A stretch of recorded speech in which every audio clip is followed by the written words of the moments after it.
Gilles Maintré, votre analyse? Moi, je l'ai trouvé sur la défensive, en fait, hier soir. Finalement, assez faible dans sa présentation, parce qu'il commence déjà par rappeler qu'il a été élu, que c'est lui qui est légitime.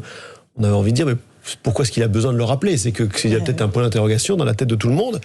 Ensuite, on voit bien que le plus petit dénominateur commun, s'il se passe rien, s'il n'y a pas d'accord, c'est effectivement, ça va être des majorités par texte. Texte par texte, effectivement, comme ça a été très bien rappelé, l'initiative est au gouvernement, et on va avancer, comme ça, à vue, texte par texte. Donc lui, Emmanuel Macron, il cherche à avoir quelque chose qui serait un tout petit peu mieux que ça. Il demande donc aux partis d'opposition de dévoiler un peu leur jeu, de dire ce sur quoi ils pourraient être d'accord et ce sur quoi ils ne seront pas d'accord.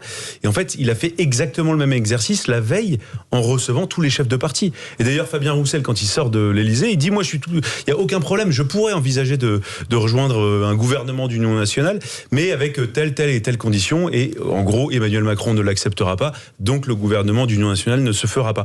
Donc en fait, Emmanuel Macron, il connaît déjà leurs réponses, au moins sur la forme. Alors pourquoi il joue à ce petit jeu de leur dire 48 heures? C'est ce que vient de dire Bruno Jeudi. Dans 48 heures. Il va revenir, déjà, occuper l'espace. Ça fait réfléchir tout le monde, ça fait cogiter alors pour, contre, essayer de diviser. Les éditorialistes politiques peut-être, oui. Essayer de diviser, et en tout cas... Le pays profond, je suis pas sûr, mais bon. Non mais au sein des groupes politiques, ça turbine un peu quand même. Bien sûr. Il y a des réflexions, il y a parfois des divisions, il y a des désaccords, et de fait c'est vrai, il y a aucun groupe politique qui échappe à cela. Et ensuite, ce qu'il veut, c'est pouvoir se présenter à son retour de sa tournée internationale, en disant, j'ai proposé l'Union nationale, personne n'en a voulu, j'ai proposé aux partis de jouer le jeu, d'expliquer sur quoi ils seraient d'accord pour faire des compromis, personne ne m'a répondu, ils n'ont pas travaillé. Et donc, je pense qu'il veut arriver à cette conclusion-là, et c'est pour ça que moi je suis convaincu qu'il veut le blocage pour, à terme, faire en sorte que les Français finissent par se lasser et réclament une dissolution, et finissent par se dire, bon bah en fait, on a voté avec notre cœur, nos tripes, mais on voit bien qu'en fait, ça permet pas de faire avancer les choses.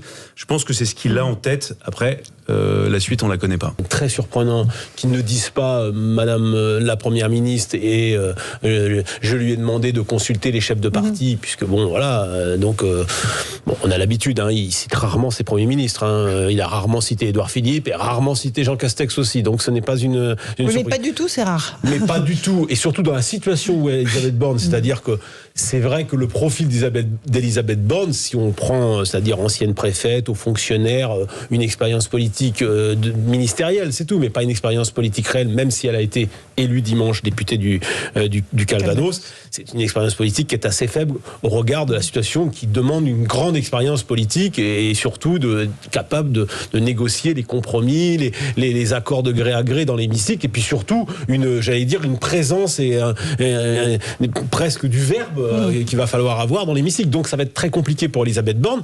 Là, il ne l'aide pas. Mais il ne la débranche pas. Il ne la débranche pas, c'est-à-dire qu'elle a présenté sa démission, il l'a refusée. Donc aujourd'hui, elle tente de trouver ses députés, cette trentaine de députés. J'ajoute quand même qu'elle a... Moi, pour Paris Match, je l'ai suivi, j'ai rencontré beaucoup ces derniers jours. Et j'ai plutôt reconsidéré ma position parce que je pense que d'abord, elle est très combative. Moi, je trouve que voilà, c'est quelqu'un qui se décourage pas. Deux, c'est vrai qu'elle a négocié sous le quinquennat précédent probablement les réformes les plus difficiles. Et surtout, elle a obtenu, par exemple, des commissions mixtes paritaires entre les sénateurs et les députés qu'elle a obtenues. Très peu ont obtenu autant qu'elle. Donc, elle a aussi cette capacité à pouvoir discuter. Elle est assez neutre aussi, c'est-à-dire que elle va pas déclencher non plus la colère, une colère énorme chez les LR. Elle est capable de discuter quand même aussi avec une partie des socialistes. Bon, ça peut être aussi un atout, mais ce sera sans doute insuffisant dans la situation politique où se retrouve Emmanuel Macron.